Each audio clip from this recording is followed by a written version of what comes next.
Ouais. Donc merci d'être avec nous virtuellement aujourd'hui. Donc un souvenir d'archives que les spectateurs ont pu voir. C'est en réalité ton deuxième film sur la philosophe Sarah Kaufmann, après un film qui s'appelait Sarah K, entre parenthèses, en 2014. Et qui, je crois, traitait davantage des dessins de Sarah Kaufmann. Cette fois-ci, c'est un film qui traite des archives. Voilà. Est-ce que tu peux nous expliquer à la fois ton attachement à la figure de Sarah Kaufmann et le cheminement qui t'a mené à ce deuxième film?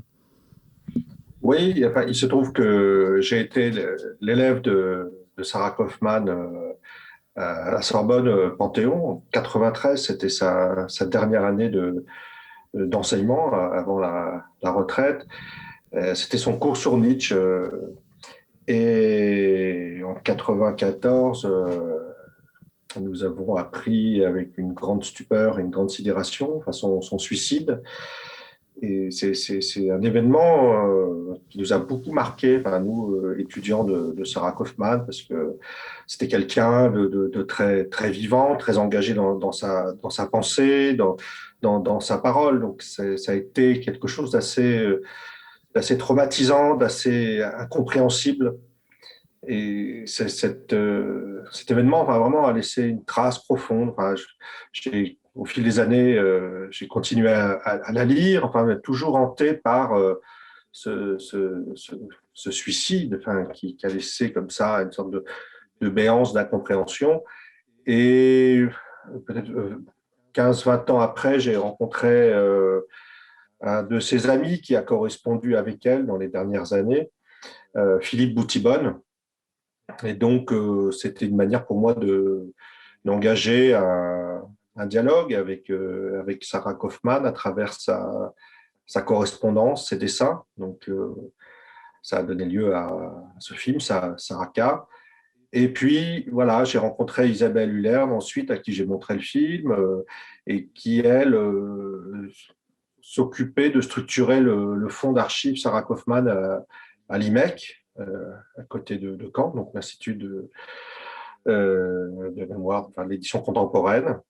Voilà, donc là, oui, c'est une histoire avec Sarah, avec au centre, effectivement, ce passage à l'acte enfin, tragique, ouais, comme un trou. Il y a quelque chose d'assez particulier dans le film, mais bon, qui est lié au fait que tu y invites Isabelle Hullern, qui est donc une spécialiste de l'œuvre de Kaufmann, mais voilà, ce film est appelé Un souvenir d'archives, Isabelle Hullern montre à nouveau des archives qu'elle connaît. Donc il y a cette représentation d'une émotion qui a été la sienne quand elle a découvert ces archives, mais qui pour elle ne sont plus nouvelles. Je me demandais si c'était un facteur qui avait été important pour toi au moment d'envisager ce film. Oui, oui, absolument. En fait, on a tourné ensemble à l'IMEC au tout début de son travail sur le fond d'archives. Et je me souviens très bien, enfin, je l'ai rejoint à midi, on a déjeuné ensemble à l'IMEC et elle me racontait, m'exprimait son trouble face à la matérialité des archives, face à l'ouverture des boîtes, des documents intimes. Et elle était très, très perturbée, vraiment très perturbée. Elle me disait que cette immersion dans les archives, en plus dans le huis clos de l'IMEC, enfin, en pleine campagne, elle restait toute la journée à l'IMEC, elle dormait là-bas et elle s'est sentie hantée par les voix de Sarah Kaufmann. Elle s'est sentie hantée par tout ce qui émergeait du fond des archives. Et effectivement, ces éléments qui se sont infiltrés en elle comme ça, circulaient dans ses rêves. Et c'était donc un moment de déstabilisation. Elle perdait un peu pied, bon, bah déjà face au côté foisonnant des archives. Enfin, tout début, voilà, on est quand même débordé par tous ces matériaux. Et c'était le point de départ du désir de film. C'était voilà, cette chercheuse, Isabelle Hullerne, qui commence à envisager les archives et qui se trouve hantée par le caractère spectral des archives qu'elle n'avait pas encore constituées, dont les contours n'étaient pas encore fixes. Donc ça correspond à un moment précis donc du début. Après, effectivement, elle a continué à travailler 3 ans sur le fond, et au terme de ce parcours, effectivement, elle était plus dans un acte de maîtrise du fond. Et là, on est vraiment au début, donc dans ce moment assez déstabilisant où on est touché, où on est hanté par la matérialité des archives. Et le film rend compte de ça, je crois. Est-ce que tu peux nous dire un peu, enfin, combien de temps tu as tourné Ça a été très, très rapide. Enfin, je crois qu'il y a eu deux ou trois sessions l'après-midi. Enfin, voilà, il y a quelque chose comme ça de très, très rapide. Enfin, d'où aussi le côté tremblé du film. Enfin, bon, on a très, très peu tourné. En général, enfin, je construis le rapport à l'espace, ça prend du temps. Enfin, là, effectivement, ça s'est fait très vite dans un seul geste et on sent que je n'habite pas complètement, avec ma caméra, je n'habite pas complètement l'espace. Enfin, voilà, ça reste très fragile, c'est sur un fil. Mais alors, en filmant, qu'est-ce que tu cherches? Enfin, il y a cet aspect de matérialité qui est quand même très fort et qui est le point d'entrée. Disons, enfin, j'ai parlé de cette médiation du souvenir. C'est un film où le portrait de Sarah Kaufman passe par la médiation de plusieurs filtres comme ça. Et ce qui rend ça possible, c'est la matière, quoi. Et alors moi, qui suis-je pour juger de la fragilité d'une façon de filmer? Mais enfin, en tout cas, on voit cette fidélité à la matière dans votre manière de filmer les choses.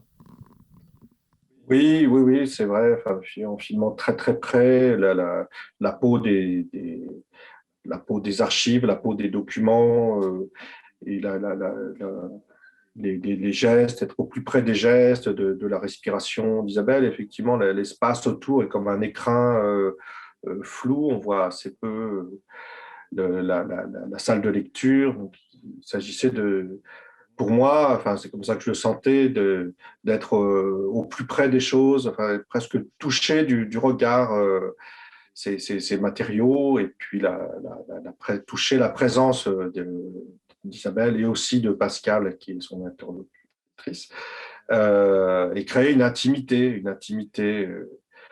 pour permettre la montée de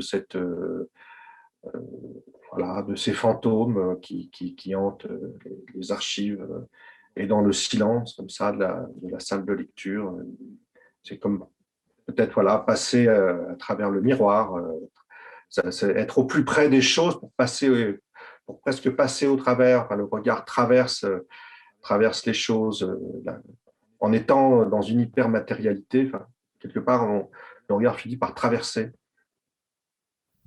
Et cette matérialité-là concerne aussi l'élocution d'Isabelle Hullerne, enfin, et de la formation de ses pensées. Et moi, ça me fait vraiment penser à votre film Au Monde, quoi. C'est comment est-ce que les choses viennent à la surface et cet intérêt pour une espèce de dimension intermédiaire des choses, que ce soit le langage, que ce soit la vision.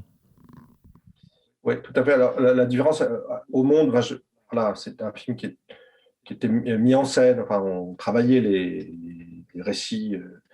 Enfin, le personnage et moi, là, vraiment, j'étais aux côtés d'Isabelle et de Pascal qui dialoguaient entre elles et j'accueillais leurs paroles, mais je donnais très, très peu de direction.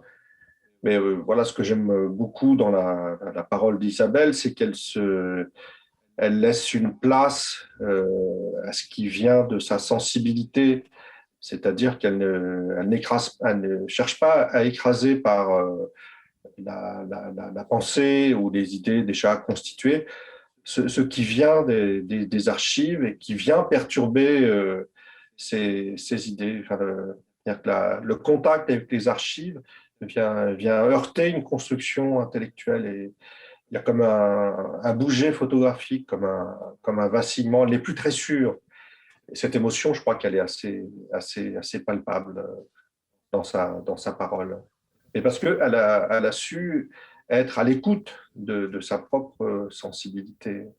Peut-être une dernière question pour terminer. C'est un film qui a été monté avec Claire Atherton. Oui. Voilà. Pourquoi Claire et comment est-ce que Claire a accueilli ce matériau? Oui, alors c'est toujours une aventure assez magique. Le travail de montage avec Claire, c'est le troisième film qu'on monte ensemble. Claire travaille vraiment dans l'écoute sensible des matériaux, enfin, c'est-à-dire elle ne lit jamais les projets avant. Bon, on en parle un petit peu, mais pas trop.